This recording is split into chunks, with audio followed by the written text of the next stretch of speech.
Welcome, everyone, to Counterintelligence, a modern review. My name is Chip Thornsberg, and topics during this presentation, intelligence and cyber intelligence, similar, kind of interrelated, counterintelligence fundamentals, counterintelligence theories, defensive counterintelligence, offensive counterintelligence techniques, some biblical examples of counterintelligence, and counterintelligence and cybersecurity, and of course, wrapping everything up with a biblical worldview.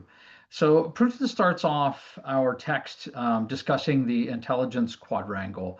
And so these are four components that nation states use to develop or collect intelligence for their use against an adversary. And so they're broken down into espionage, so traditional spying, if you will, observation, whether in-person observation or observation across the internet, covert operations, so people going into a hostile or a foreign territory, and then wrapping that up with the analysis. How do we take all of that data and produce functional intelligence reports that can be used by leadership to make good informed decisions? So the overarching goal of that is to gain an understanding of the adversary, their capabilities, their goal sets, if possible,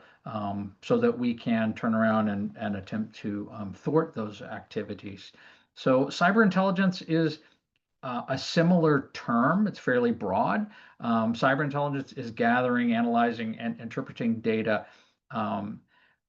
but digital data, and using the same methods, right, in order to inform the government of potential threats to national security, whether by nation state actors, geopolitical lists, or emerging cybercrime trends. So a lot of that involves signals intelligence, SIGINT, and OSINT, open source intelligence. So that's the use of commercial sources, government sources, industry resources, all of that in order to gain an understanding of the threat landscape as it were. So threat intelligence is another term that we see used along with cybersecurity or cyber intelligence. And so threat intelligence is looking at current active threats. And so in the digital world, this is an example currently of cyber attacks that are ongoing against the UK. And so we have the ability to look in and see these attacks real time in order to inform our leaders, potentially what might be coming down the path, as it were. So Prunchkin states pretty clearly there's no real overarching academic theory that is used to describe or to research counterintelligence. He offers a sort of a sideline, says, okay, probably the closest in his opinion was the use of grounded theory. So interviewing agents about past operations, making observations, doing case analysis, identifying those adversarial behaviors or means to identify adversarial behaviors was probably the closest in opinion. So other researchers have offered up behavior decision theory. We look at the cognitive bias of our adversaries. If we look at risk perception by them and by our leaders, we can then better inform decision-making heuristics. So make better decisions based upon that information. And so they offer that as a potential academic theory for counterintelligence. So defense is currently under the auspice of the Director of National Intelligence, so that would be Tulsi Gabbard at this point. And so essentially, Prigozhin offers that defensive counterintelligence is keeping secret things secret. We'll see that it's a bit more complex than that as we move through our presentation. But we do have a national counterintelligence strategy, and so that is under the DNI.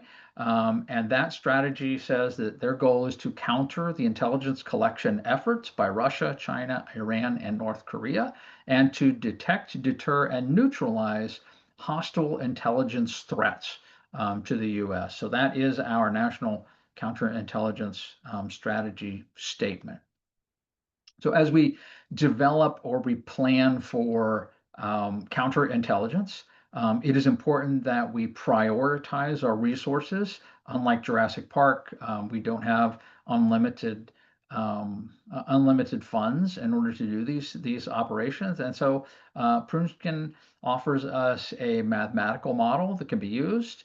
And so this threat model is essentially says that a threat equals and you can assign numerical values, right, to the desire. What are the desires of the adversary? What are the expected outcomes from that? And then you add to that their knowledge and their resources, which is essentially their capabilities. You can get a mathematical score, which allows us to prioritize potential threats against the US. And so we would assume nation state actors probably are the highest threat category that the US would face. We've seen that played out in real time the last few years. So Salt Typhoon is a People's Republic of China, so a Chinese threat actor group that successfully infiltrated the US telecommunications infrastructure for years. They were able to intercept uh, voice communications by even leaderships. It's not even clear how much they were able to gather at that point. Sandworm is an APT group based out of Russia, and so they're probably most well known for developing black energy. And so they led the attacks against the Ukrainian power grid, causing blackouts before the kinetic war actually starts. So it was as a precursor to Russia's invasion. They were launching cyber attacks, and Sandworm was an integral part of that. Um, Tenants, we can think of the precepts or the underlying the general rule or the central truth behind our counterintelligence operations defensively. And so part of there are a total of 17 as outlined by Prunskin, executive responsibility being the first. The chief executive is responsible for securing an organization, and then lists out ways that those defensive measures are rolled out across an organization. They require executive support, so a buy-in from high-level people. Ethical symmetry means that the policies need to align with the culture of the organization. More practical applications like a need to be there or a need to know.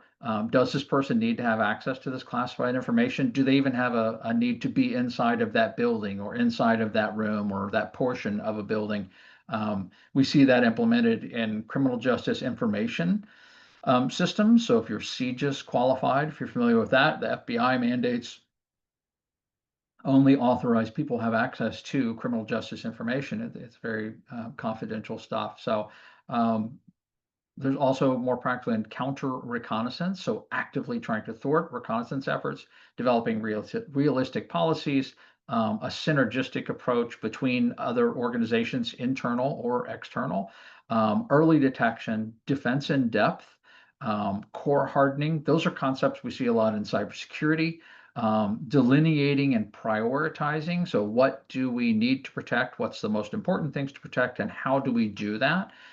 Cooperation, quality in our efforts over quantity, and then complicity and a reduction. So complexity also falls into that, which seems odd, but the more complex or the more varied or unpredictable that our defenses are, the more likely it is that it takes multiple individuals in order to thwart those efforts. A single lone actor cannot thwart a very complex system. When I read through that, I think of Mission Impossible and so all of the crazy things that they're required to do in order to get into access to a building or access to information. And so that's probably a great example, although in film, so not real. Um, There are primary domains in which counterintelligence uh, operations occur.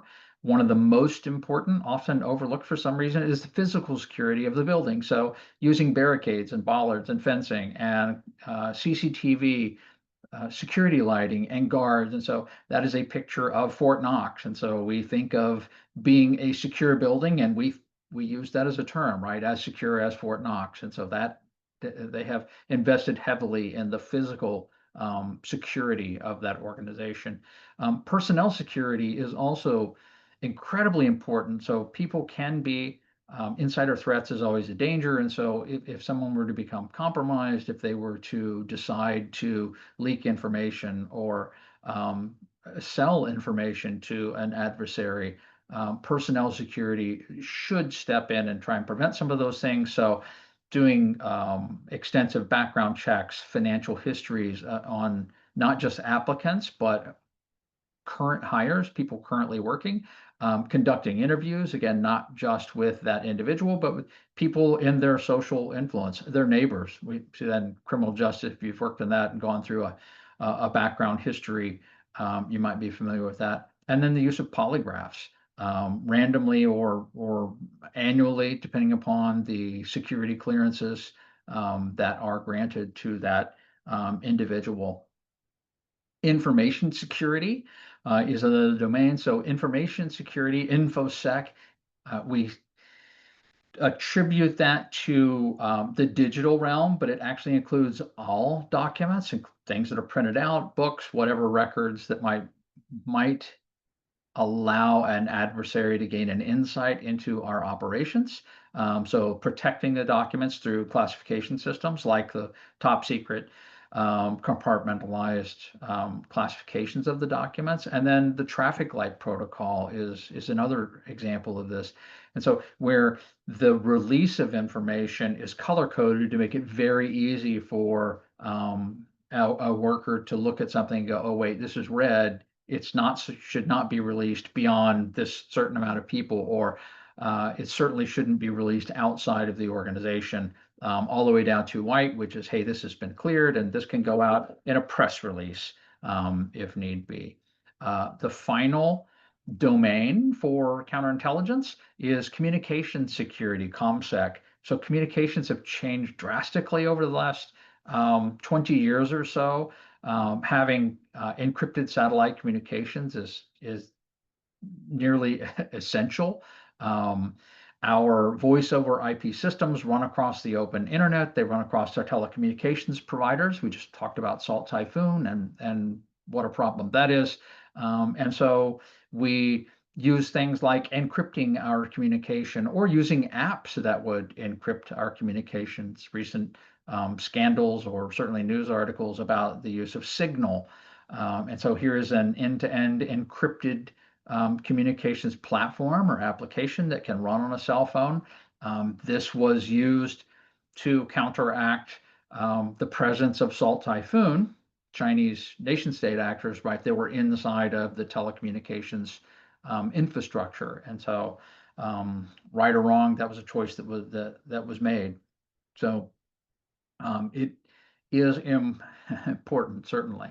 Um, Offensive counterintelligence also has its own tenets, not quite as lengthy as the defensive tenets that were listed out. And it has three domains. And so those domains are detection, deception, and neutralization. And so when we talk about detection, we could almost align that with a criminal investigation using human intelligence, using human sources or open source intelligence or signals intelligence, or looking at social media and trying to find evidence of foreign intelligence operations directed at our assets or our assets, if you will. Deception is the second domain for offensive counterintelligence efforts. In our text, Prunchkin talks about the Potemkin village built by North Korea, supposedly to show how wonderful it was to the South Koreans, how great it was to be inside of North Korea. it was a pretty transparent effort and was not very successful at all, according to our texts. McGee, on the other hand, outlines an Operation Lance Blade that took place in 1990 in Germany. And so inside of Berlin and throughout really Europe, the KGB successfully used deception to divert US military intelligence into um, trying to surveil and investigate a group of individuals that were in no way connected to actual intelligence efforts. So basically tying up those resources, if you will. Neutralization is the third domain among for offensive counterintelligence. And so we think of neutralization, if we think again about spy novels and such, that's shooting a foreign spy. And Prunchkin actually says that would be one of the worst things you could do if you've identified that someone is an agent of a foreign government. Then we should start using counter espionage techniques, feed them bad information, use entrapment, use the triple cross, right? Try and convert them into becoming a double agent, um, using provocateurs, if you will. Those are all neutralization strategies. And again, mentioning Operation Lanceblade, that was many of those things were successfully used by the KGB to thwart U.S. military intelligence back in Germany, right at the end of the Cold War, as the Soviet Union was collapsing. So we see examples of intelligence and counterintelligence operations, even in the Bible. The story of Rahab and the two spies back in the second chapter of Joshua. So Joshua sent two spies into Jericho and throughout the land. So human intelligence, right? Human. The king found out about those spies and set out to search Jericho. So detection strategies, looking for these foreign spies.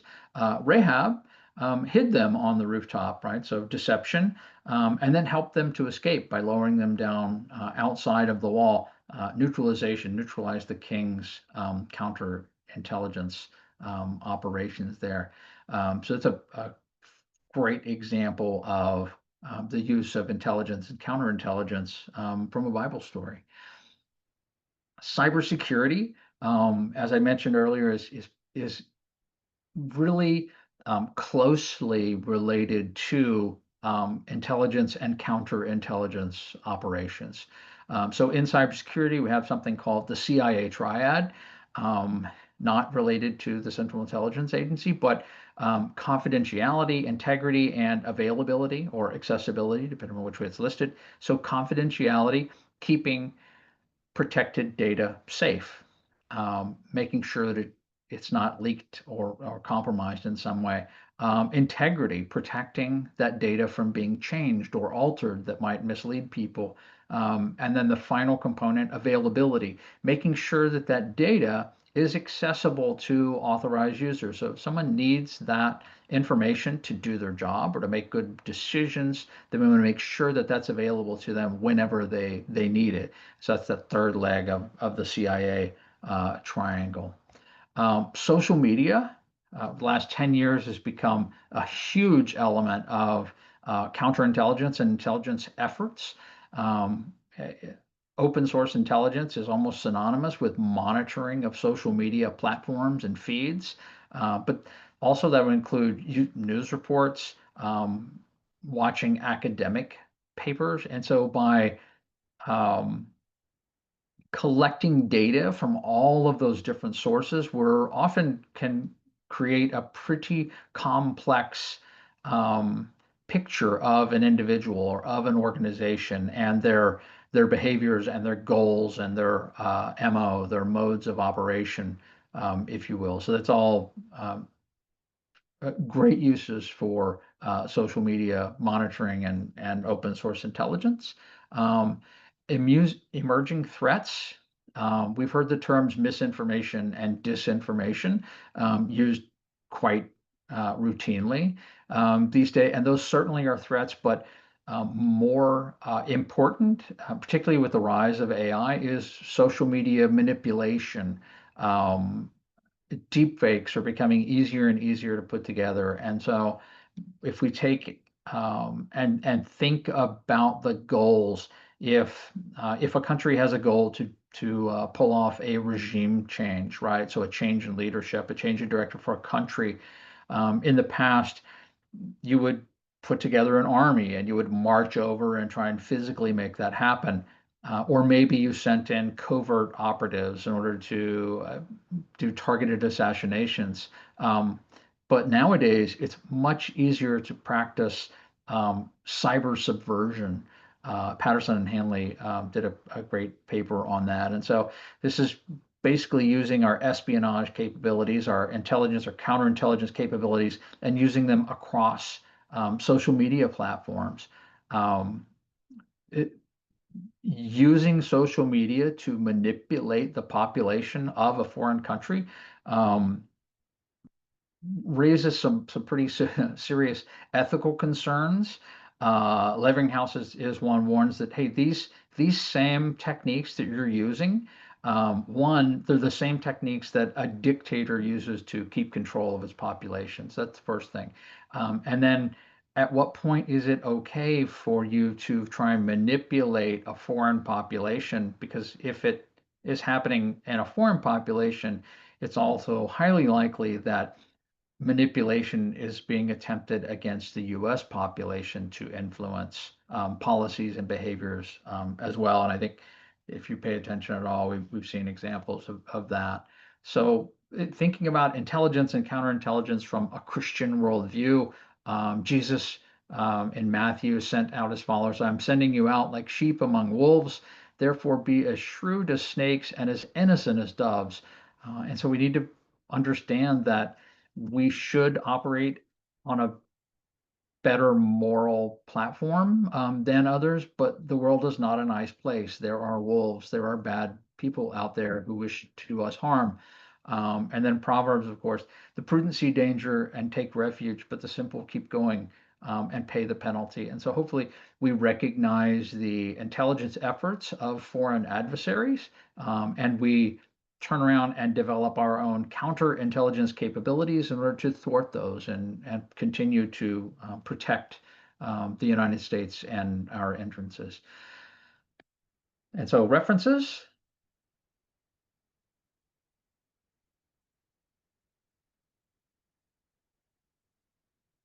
and thank you so much.